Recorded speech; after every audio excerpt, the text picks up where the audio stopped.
welcome back to my channel. Today is the first of many plant videos to come, but today's theme is going to be how to propagate succulents.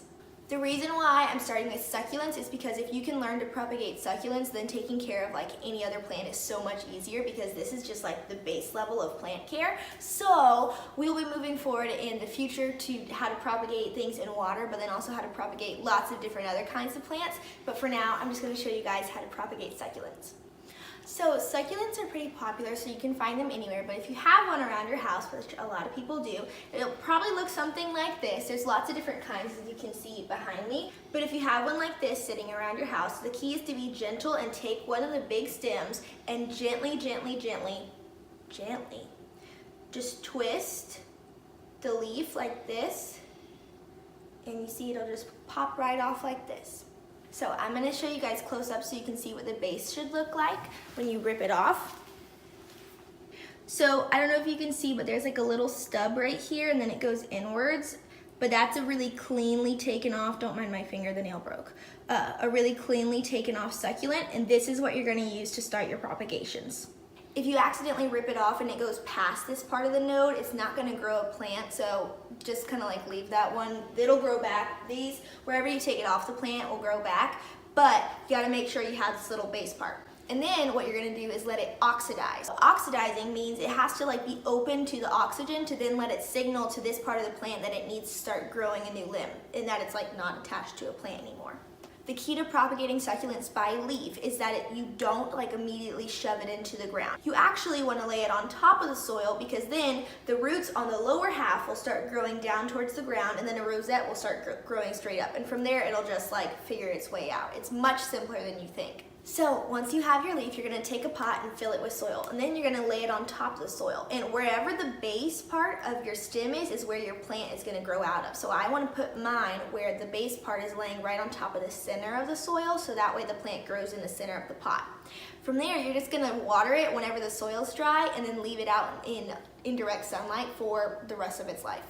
If you own succulents in your house, you need to be doing this with your succulents, because this just makes having plants in your house so much more fun whenever you can grow stuff like this and make you feel like a plant wizard. So after a few weeks, your little leaf will start growing a rosette and some roots, and it is the cutest thing ever. This is a different leaf actually from the plant that I just picked off for you guys, but I took this off a few weeks ago, and I'm going to show you guys what it looks like when the rosette starts to form. Okay, so I had to get really close up, but the pink things sticking out are the roots right now, and then the little tiny green things right there are called the rosette, and those are the new leaves that are sprouting out. So when you lay it in the ground, it's going to be like this, where the roots go downwards and then the rosette grows upwards, and that's going to be your new little plant. But after about 2 months, that tiny little rosette will grow to be about this size of a plant, and in order to let it keep growing larger and larger, you just have to keep giving it a larger pot every time it exceeds its growth capacity. My #1 tip for growing succulents is that a succulent will only grow as large as the pot allows it. So if you want your succulent to grow a little bit larger, put it in a larger pot. But if you want it to stay the same size that it is, just keep it in the pot that you have now. So I've done this with all the succulents that I own, and in about 6 months, your succulents will look to be about this size. These have been growing for, like I said, 6 months, but there's 5 different types of succulents in here, and they all started out as just one leaf from the mother succulent. And it's so cool to see that after 6 months, these are all big enough to actually be their own mother succulents, and then I can start propagating from these as well. But I have a large planter bed of these kinds of succulents growing outside, but they've been growing for a little over a year now, so I'm going to take you guys outside and show you guys what these succulents along with these succulents look like once you've let them grow for a year or so. Okay, so excuse our air conditioner in the background. It's about 90 degrees outside right now, so our house needs to stay cool. But in about a year, this tiny little succulent will be about this size of this guy right here. This obviously is one big offset from this big mother plant that we have going on right here. This has been growing for about 3 years now, but this is my favorite part of succulents, is that you get to make big terrariums like this with all different kinds of succulent species. So in this pot I showed you earlier, we have a bunch of these fluffy rosy dawn succulents, but in about a year, these are going to be about this big.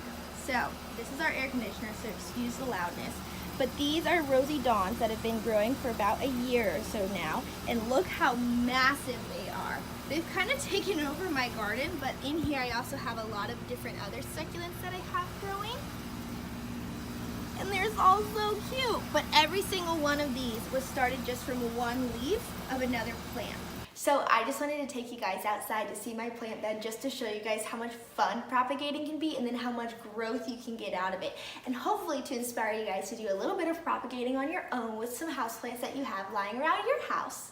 But that is all for today's video. So if you like this plant video, don't forget to give it a thumbs up. And if you want to see more plant videos like this or how to propagate other plants around your house, leave it below in the comments. And if you haven't already, don't forget to subscribe because I will be making more plant videos in the future. Thank you for watching, and I will see you guys next week.